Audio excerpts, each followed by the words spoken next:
Major tourism city MOU signed. PNG Ports helps Port Moresby General. And HMPNGS Seeadler crew recognized. This is National EMTV News with Helen Sayer. Good evening and welcome. This is Monday's news. 2 years from now, Papua New Guinea will host one of its biggest ever international events in the Asia-Pacific Economic Cooperation, or APEC. Communicating the benefits of APEC is one of the most important parts of hosting a series of global events. Last week, the APEC Secretariat traveled from Singapore to Port Moresby to facilitate a workshop on APEC communications. More than 10,000 delegates will visit Papua New Guinea for an event that will bring with it many opportunities for business and employment. PNG APEC Authority CEO Christopher Hawkins, who attended his first APEC summit for Papua New Guinea in 1998, says communicating the level of benefits the global event will bring to the people is key. We need to work together to really show the benefits of why we are hosting APEC. Why Papua New Guinea is part of APEC, what it means to farmers, what it means to people in the fisheries industry, and what it means to small business and other people who really can use the support, the knowledge and the skills that can be imparted through APEC to create jobs and help enhance people's lives. PNG's senior official to APEC says a large part of preparing for the meet is ensuring the capacity of government departments to communicate APEC policy development effectively. When we do host, we will be thinking a lot about how we help the APEC community put the message out in terms of where we are at in the policy interventions, but also how those important policies affect the common people. The message of APEC, according to APEC PNG officials, must be all-encompassing. We have to ensure that the message gets out to everyone, to the relevant stakeholders, to the school children, to the general public, to the business community. We are still 2 years away from the Leaders' Summit in the nation's capital, but preparations are already in full swing. Pocholo Goitia, who worked for the Philippine President's office when the country hosted APEC in 2015, was in the country with the APEC Secretariat last week, and he says there's enough time for PNG to prepare well for any contingency. What I've seen is PNG is very prepared as a given timeline as of now. For APEC, there are going to be a lot of challenges, I'm assuming, but what I've seen is a capacity to meet most challenges that I could think of.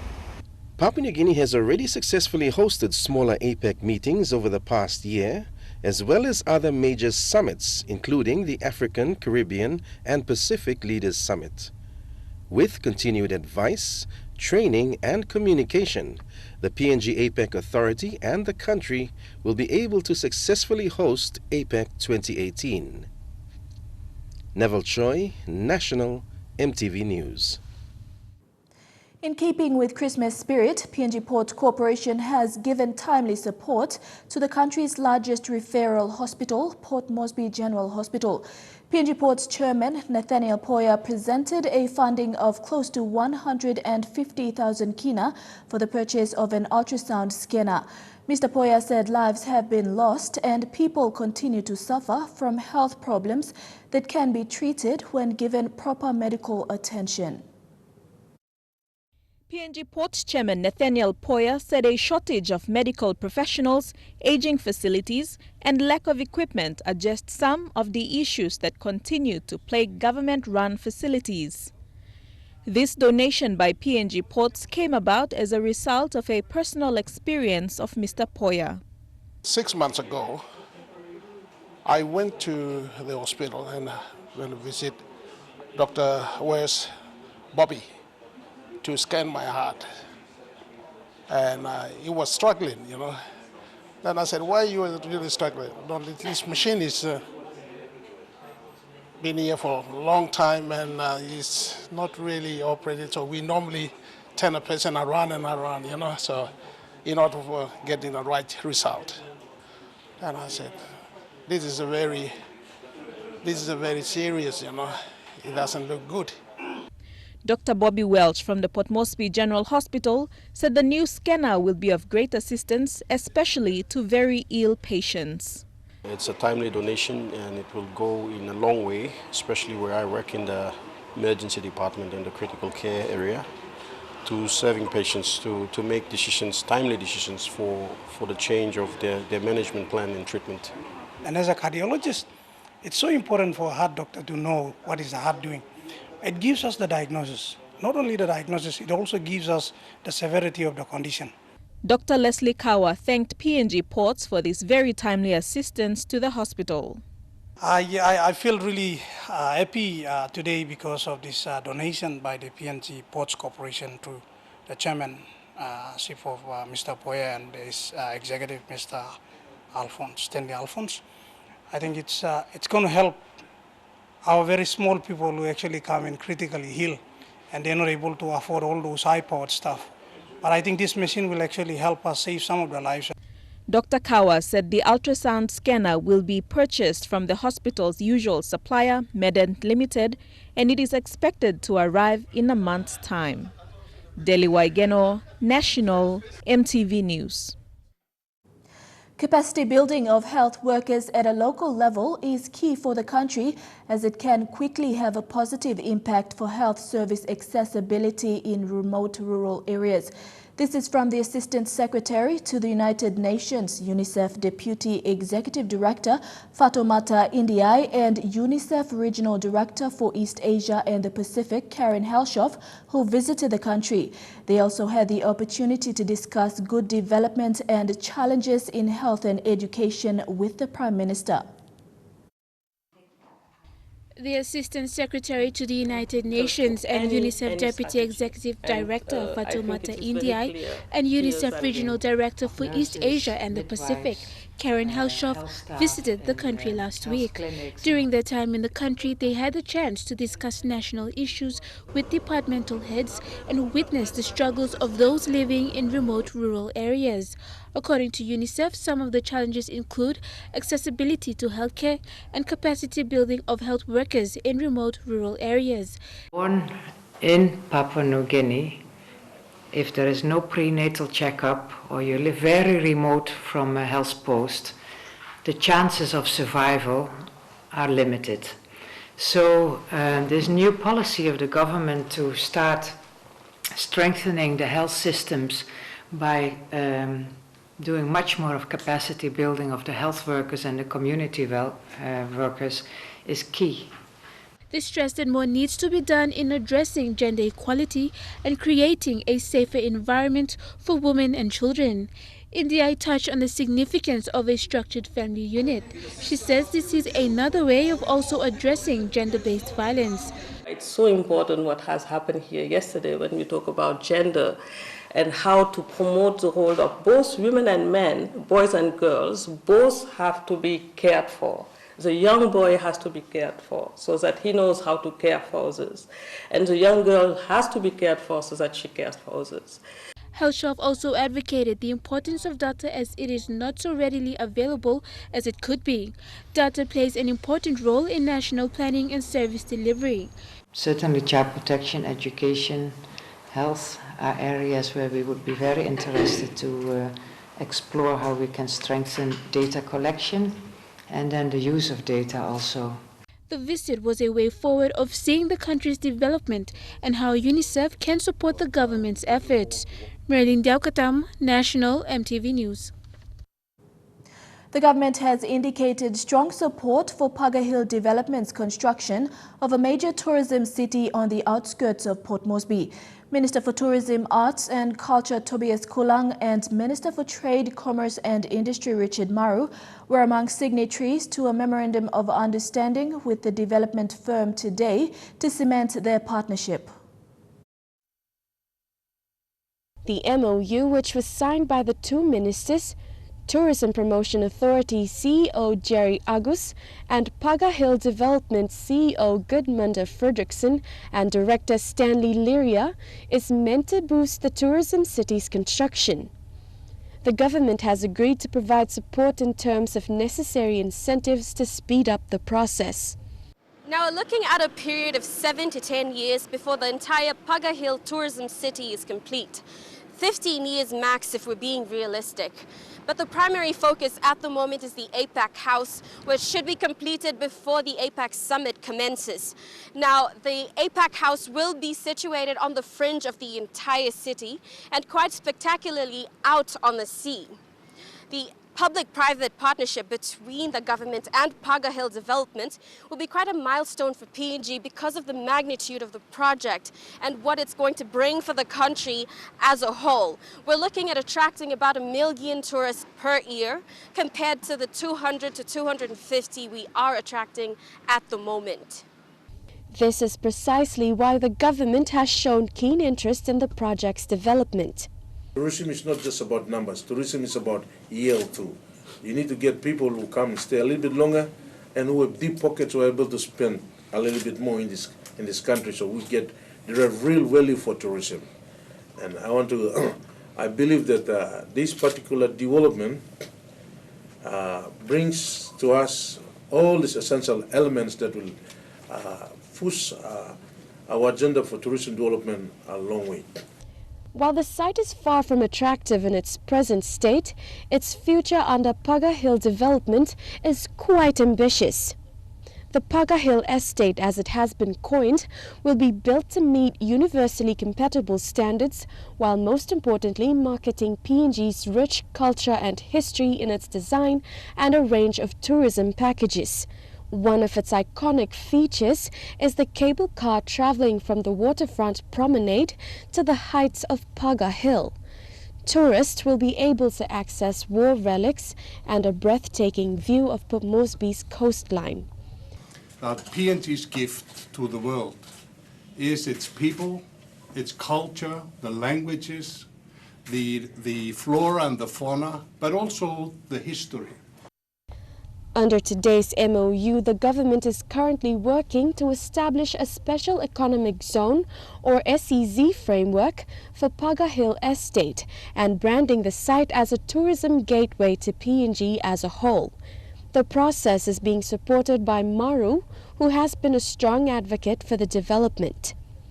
So we are really excited about this partnership because I think this to me will be the most significant investment in tourism in the Pacific. It will be a statement to the rest of the world that Papua New Guinea is very serious about tourism.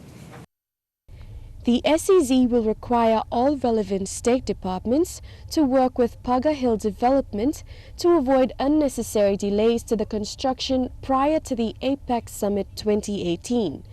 The state has also agreed to provide PHDC with necessary reliefs such as import duty and tax duty concessions.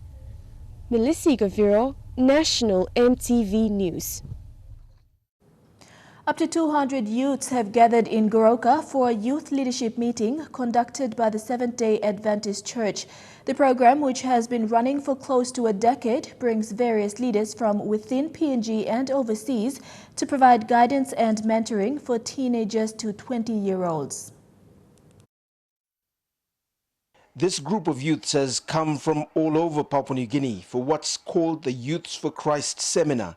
While the seminar is run by the Seventh-day Adventist Church, it teaches practical life skills and imparts knowledge that teenagers can use. Sa program am changing life for planti na true miat mi kam na witness mo sem true sa program it's really a world changer for us youths. Sa let's lapta mi permitin planti ol big plaman like some koim karangakua now Dr. Ambi come and lawyer dislapol sharing planti experiences ball. The seminar has been running for 9 years, and each year various speakers are brought in to talk to young people aged between 13 and 20. Today, one of the speakers was mental health expert Dr. Ambi. When you talk about a good nation, it always boils down to the morality of the that particular nation. Now, when you talk about morality of that particular nation, if you're going to talk about all person below you, me, now values below me, and whatever each and every individual, what they are performing. The seminar hopes to build future leaders who will take Papua New Guinea forward. It covers wide-ranging topics from managing a family to agriculture. It also aims to build confidence and character. Scott Waide, National MTV News, Goroka. The Rabaul Volcanological Observatory says the weekend 7.9 magnitude earthquake that struck parts of the New Guinea Island region on Saturday had a high possibility of triggering an eruption. Senior volcanologist Ima Itikarai from the Rabaul Volcanological Observatory says although the quake was big, it didn't affect the volcanic readings and system. The earthquake struck at around 8:56 p.m. and lasted for at least 3 minutes and was felt throughout the island regions. The epicenter is reported to have been off the east coast of New Ireland province. No major destruction were reported so far. Seismologist Matthew Moihoy from the Geohazard and Physical Observatory Office in Port Moresby has confirmed no damages along coastal villages, although a tsunami alert was issued shortly after the earthquake. Mr. Moihoy said the quake happened several kilometers within the earth, which triggered minor waves. Last weekend's earthquake is the biggest recorded so far this year in the New Guinea Islands region. Among stories after the break, former police commissioner to serve 7 months in jail for contempt, another family attacked by opportunists, and more telecom 4G rollout attracting more customers. Stay with us.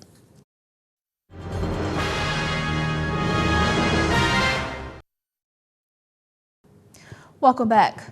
Former Police Commissioner Taome Kolonga's appeal to dismiss contempt charges against him were refused by a 3-man Supreme Court bench. The bench includes Justice Colin McKyle, Justice Panuel Mogish, and Justice Goodwin Poole. The appeal was refused on grounds that there were no errors made when Kolonga was convicted and sentenced by the trial judge, Deputy Chief Justice Sir Gibbs Salika, in 2014. This means Kolonga will be spending 7 months at the Bomana prison outside Port Moresby.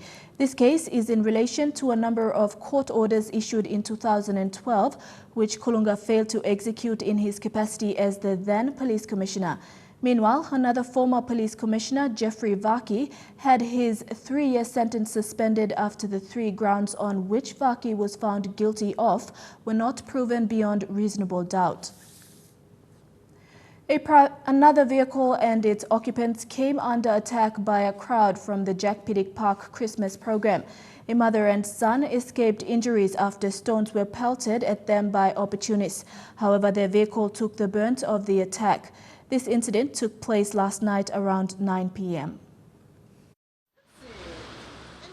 Dr. Mary J. Baki and son were heading for a pickup at the airport along the 5-mile and 6-mile area when their vehicle was attacked by the crowd that was returning from the Jack Piddick Park. The glass behind the driver's seat was stoned with a bend along the passenger's side from the throwing stones.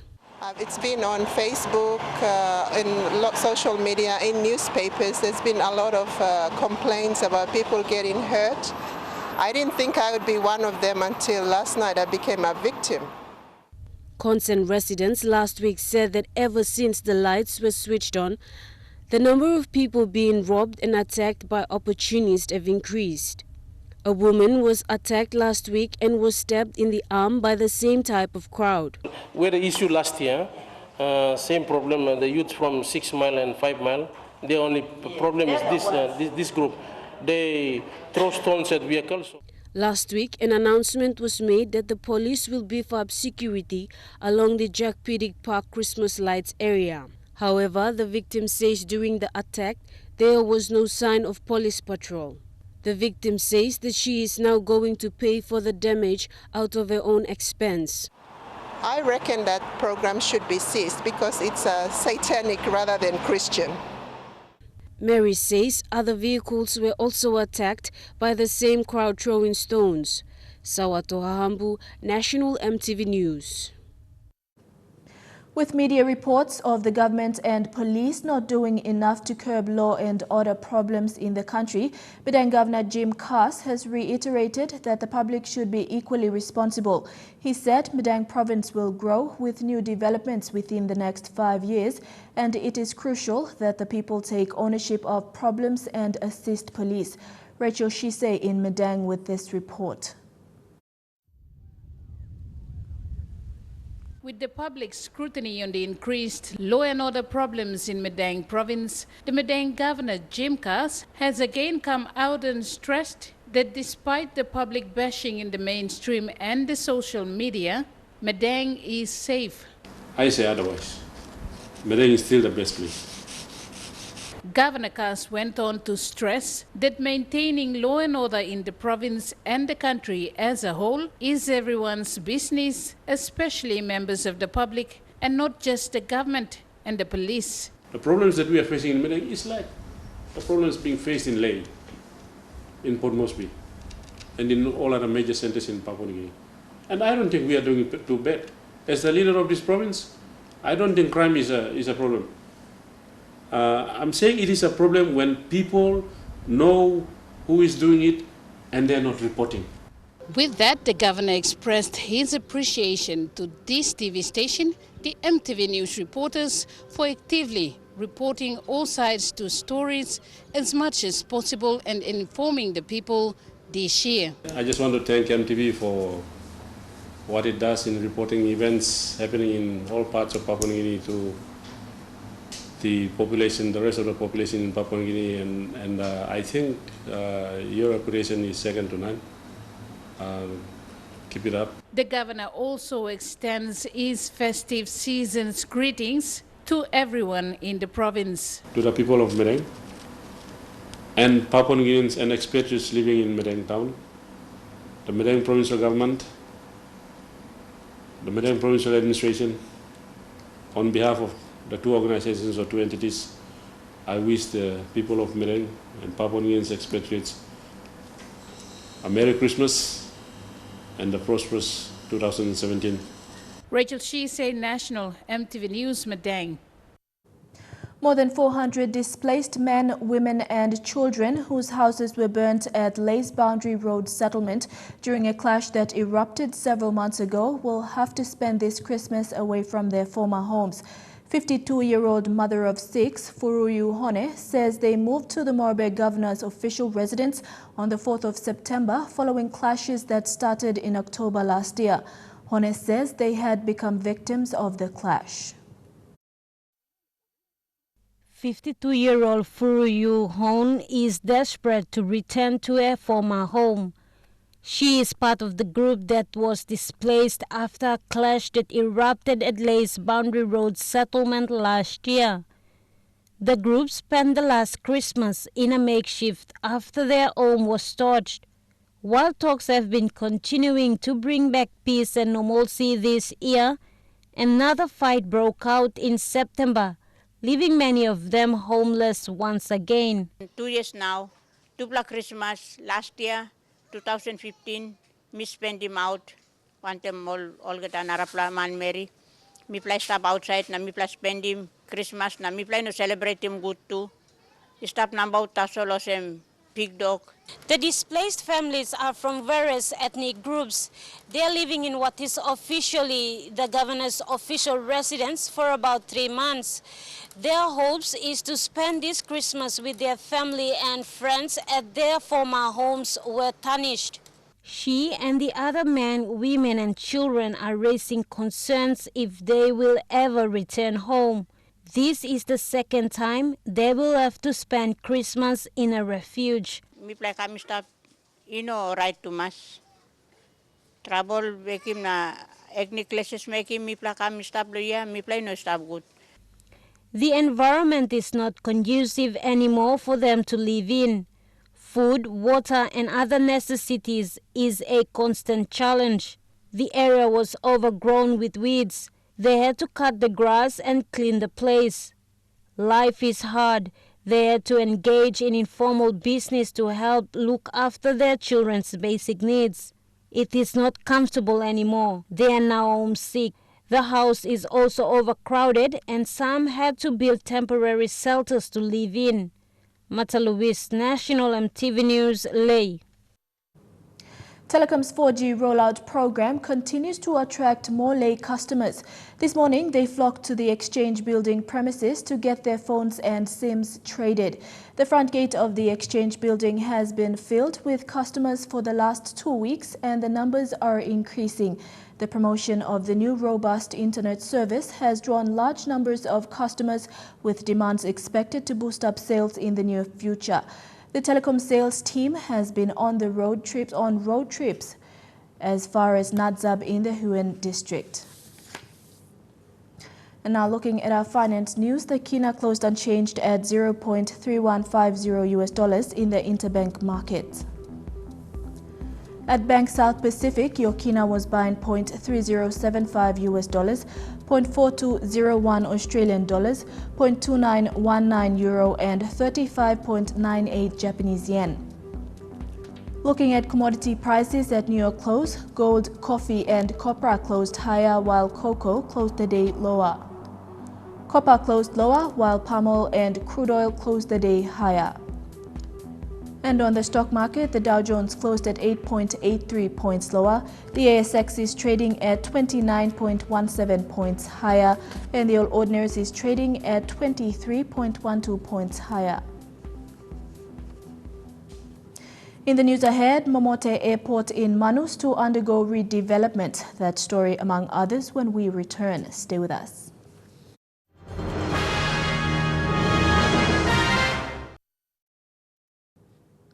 Welcome back to the news. Momote Airport in Manus Province will undergo major redevelopment. Documentation to effect this was signed between the National Airports Corporation and the China Harbour Engineering this afternoon. Fabian Hakalitz with this report. The first airport upgrade and redevelopment in 2017 will be at the Momote Airport in Manus Province. Contracted China Harbour Engineering Company Limited will develop this project at a tune of close to 100 million kina. The project will be developed under the Civil Aviation Development Investment Program, or CADIP.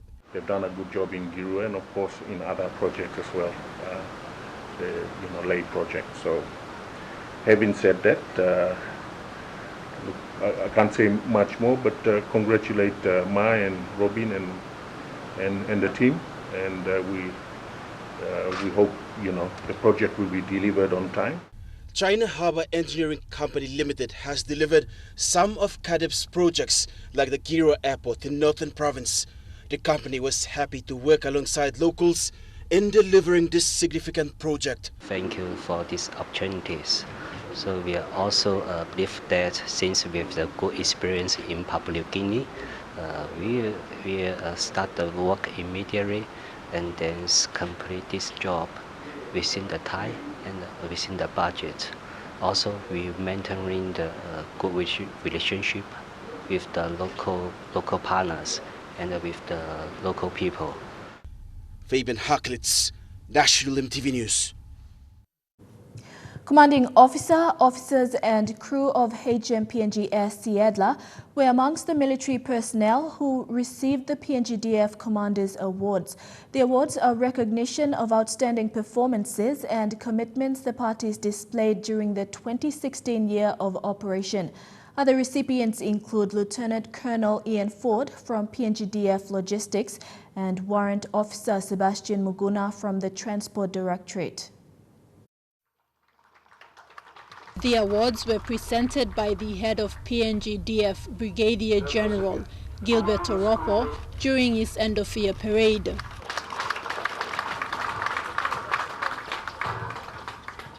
Commanding officer of HMPNGS Seeadler received the award on behalf of his officers and crew for their involvement in a joint naval exercise Kakadu in Australia. Officers and crew of HMPNGS Seeadler were awarded the top award in the minor war vessel category and sailed with the Shield to PNG in September. Another PNGDF naval vessel, HMPNGS Lakekamu, also received an award for being the first naval vessel to sail as far as New Caledonia.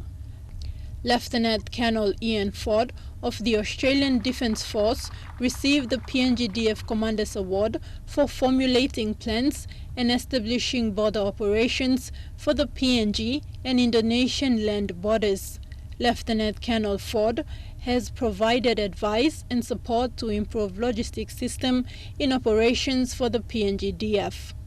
Warrant Officer Sebastian Muguna from the PNGDF Transport Directorate was recognized for his commitment in ensuring that the force movement tasks were administered throughout 2016, despite the financial constraints. Thekla Gunga, National, EMTV News. For the first time, police officers in Mount Hagen underwent a 3-week frontline policing course. Courses were offered for the officers in charge of different sections and units on how to supervise their staff members. 23 police officers successfully completed the training last Friday in Mount Hagen and have received certificate of attainments. The frontline policing course was developed recently by the Royal Papua New Guinea Constabulary after seeing an increase in police brutality cases in the country. Each year, at least 500 new recruits pass out from Bomana Police Training College and are posted to the provinces. Frontline policing is meant for their supervisors, who are the officers in charge of general duties, task force, family and sexual unit and such, to mold and shape the probationary constables and the constables to behave ethically. An organization is moved by persons and not the machines. So when the leader is corrupt, when the leader doesn't act properly, an organization collapses. It is important for us to raise a leader. The PNG government has also intervened to address police brutality cases by inviting the Australian Federal Police to work alongside RPNGC. However, it is for short term and only few big centers are benefiting from the program. Frontline policing is there to raise leadership quality, standard, discipline and ethical behavior in police. Other cross-cutting issues are to address gender issues and violence. Narbla tu mila tok leadership, mi plak some kind can start the leadership program and start good plan and good etasol. Mi plak believe was but mi plak using this good type style of leadership, lo moldi online wal kambiai, na lo controlling mo na alugauti mo. The current trend of criminal activities in PNG, like other countries in the world, is becoming sophisticated. Chief Executive Officer of Mount Hagen City Authority, Leon Noki, who witnessed the closing of the frontline training, urged the constabulary to offer more courses to upskill the policemen and women. The government is talking about engaging all Narabla policemen or CIA or FBI or kind of. That is because we have never been able to upskill and building capacity of police force yet long, sanab long, containing sample heavy by come up inside of them. Basinata Yama, National, EMTV News, Mount Hagen. 27-year-old Cornella Batil has thanked Air Niugini for their medical assistance in meeting traveling costs. Ms. Batil has been suffering from brain tumor since 1999 and went overseas to access medical treatment. According to doctors, she needs specialist management and treatment abroad because her health conditions are quite rare in Papua New Guinea. Miss Batil comes from a mixed parentage of East Sepik and East New Britain. Early this year, she was diagnosed with brain tumor called pituitary gland microadenoma. It's a tumor composed of granular tissue growth larger than 10 millimeters. They usually form in the adrenal and the pituitary glands, but they can also form in the colon, kidney and the thyroid gland.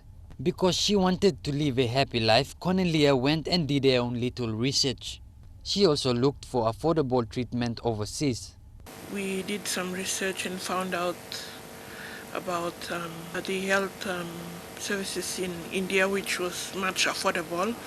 So we came up with only around 50,000 kina just to meet the cost to go to India. However, due to financial constraints to meet the traveling cost, Air Niugini chipped in to assist. General Manager, Customers and Markets Dominic Kaumu says it was the airline company's community service obligation to give back to the people. This is not the first time. This is one of the, in fact, this year, on average, we do support well over 10 to 15 Papua New Guineans going overseas for medical assistance. I have to say that I'm so pleased that Cornelia has made it a point to come back personally to thank us. And that's very, very nice of Cornelia, the uncle and the father, to come back and say thank you to New Guineans. Her father, Cornel Batil, says the family is planning to establish foundation in the country. Cornelia has something to give back, I think, firstly for the appreciating what the other people have done to help out. She wants to establish a foundation similar to Heart Foundation, to Cancer Foundation. A doctor asked how did we, who sponsors us for the medical assistance, and we said that we did our own fundraising. And he was so surprised because in other countries like India, they got a lot of support from the government. So he's going to send us an email, an appeal letter or something to support Cornelia establish this foundation, and so for it to go back for the review in 3 months' time. Gaile Kivali, National MTV News. Chukai Sports is next. We'll have news on martial arts and netball. Stay tuned.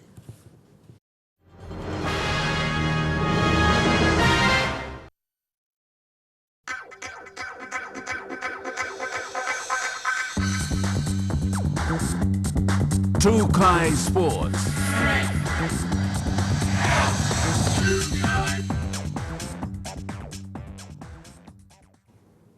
Welcome to Chukai Sports. Only 4 provinces participated in the 2-day international mixed martial arts seminar held in Port Moresby. A participant from Milne Bay province said the seminar was an opportunity for trainers, fighters and instructors to improve their knowledge and the level of the code in the country. The seminar was conducted by Australia-based instructor Brad Hope and local veteran Jamuga Stone. The 2-day seminar was held at the Hohola Youth Development Center on the 16th and 17th of this month. It was an opportunity for mixed martial arts fighters in the country to see Australian great Brad Hope displaying some of his techniques to young PNG fighters. Milne Bay trainer and coach Solomon Tiamani said the seminar was helpful for those who attended every session. Tiamani said for his fighter Aaron Tiwalibo, the experience was encouraging for him to participate at such a level. The boasting moral, I have to bring these kids come Liana. They involve Namelo experience line.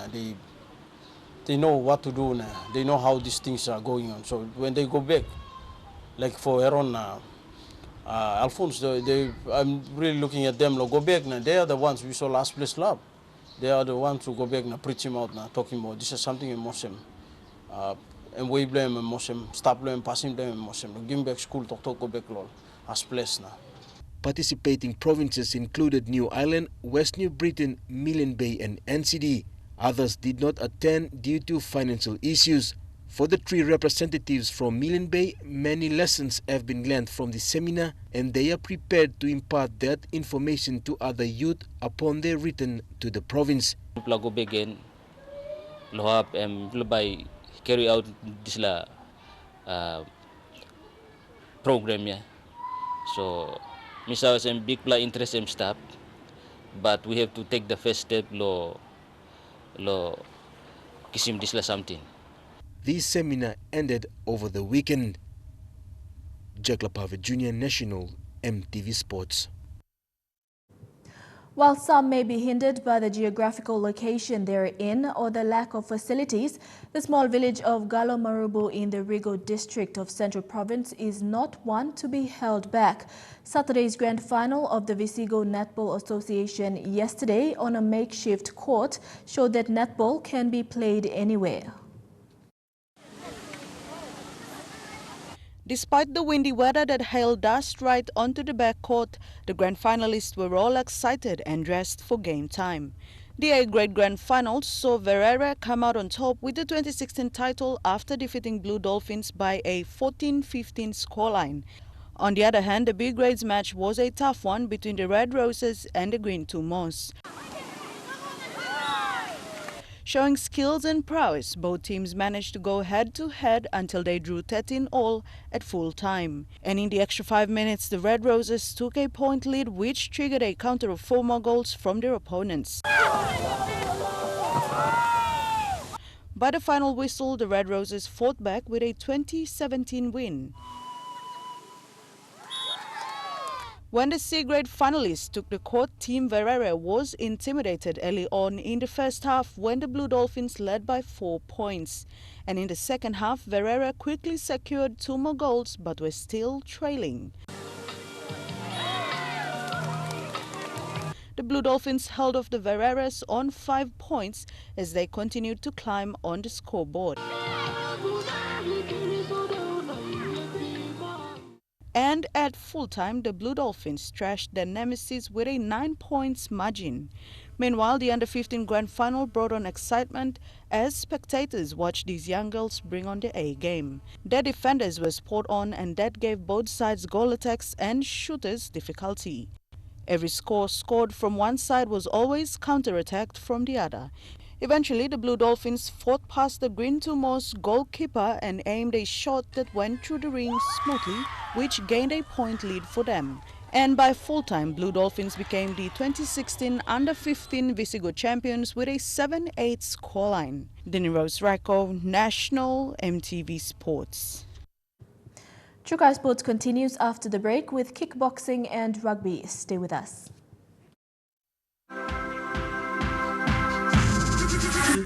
Trukai Sports. Welcome back to Trukai Sports. In kickboxing, Team Milne Bay is making progress in its preparations for the 2017 PNG Games in Kimbe, West New Britain.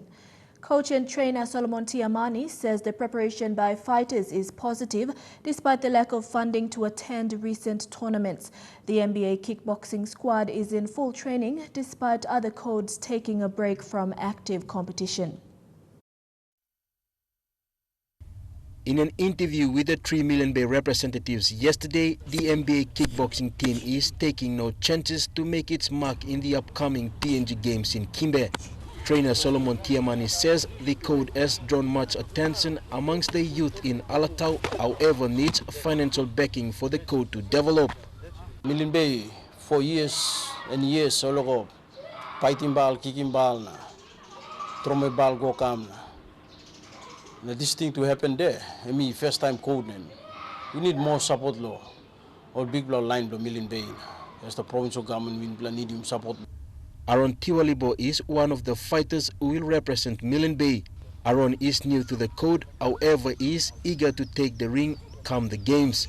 I'm looking forward to a fight at host at Bomana, so I'm happy to fight too.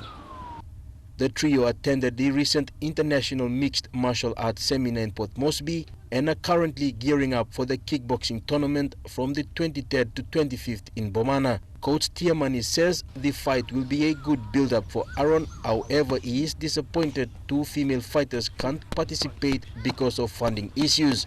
Lose him all back, because we face him financial issue, fly all come over, so we have to leave them back now. They're currently all staff, all training and needs all monitored by the team manager of kickboxing. Team officials are now calling on relevant authorities in Milne Bay to support the code. Inoblo one something, but at least youth and people something lo take part lo disla. So lo katindam sampla kay no biget passing no disla. So support mipla nidim lo all big line lo alotao. Jack Lopave, Junior National, EMTV Sports.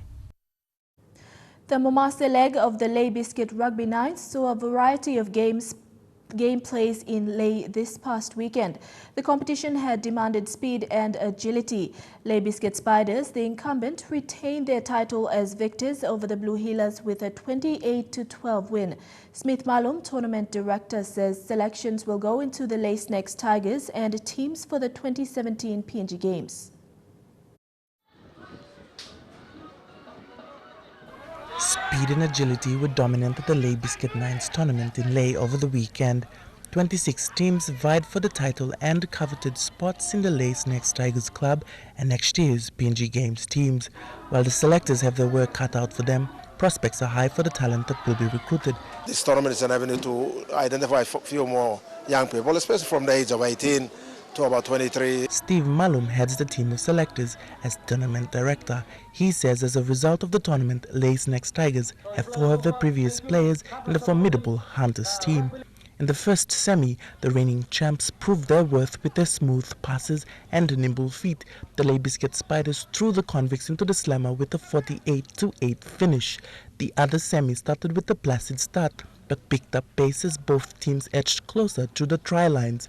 The Blue Heelers were alert sentries as they guarded against the Moresby Chiefs' onslaughts. Gambling with the ball, the Heelers took their last try to climb the match at 20 points to the Chiefs' 12. The 2 top teams went into the final bearing, polling opposites of youth on one end and experience on the other. The experience paid off for the Spiders as they spun the Heelers in their wake with getaway tries. The Heelers beat back to score, but their errors were plaguing their plays, dropping balls and loosening their defense. The match ended with Spiders holding on to their title and claiming the 6,000 kina prize money, whilst other prizes were given to the runners-up. Harry Agimbari, National EMTV Sports, Lae. And that ends Chukai Sports. We'll have the weather details when we come back. Chukai Sports.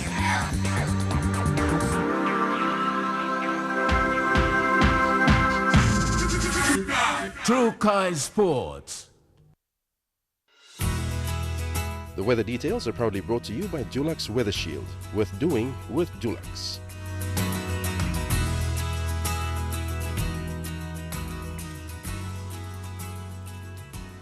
Looking at the weather forecast for tonight and tomorrow, in the southern region, showers in all centers.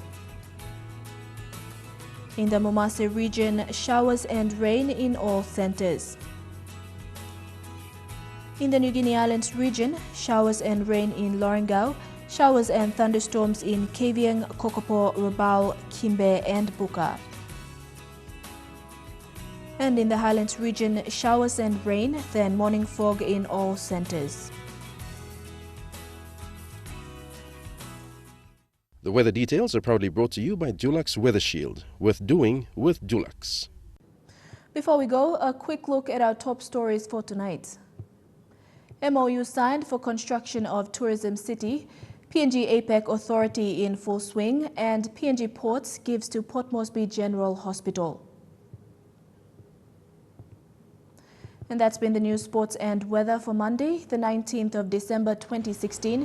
From the entire EMTV News team, pleasant viewing. Good night.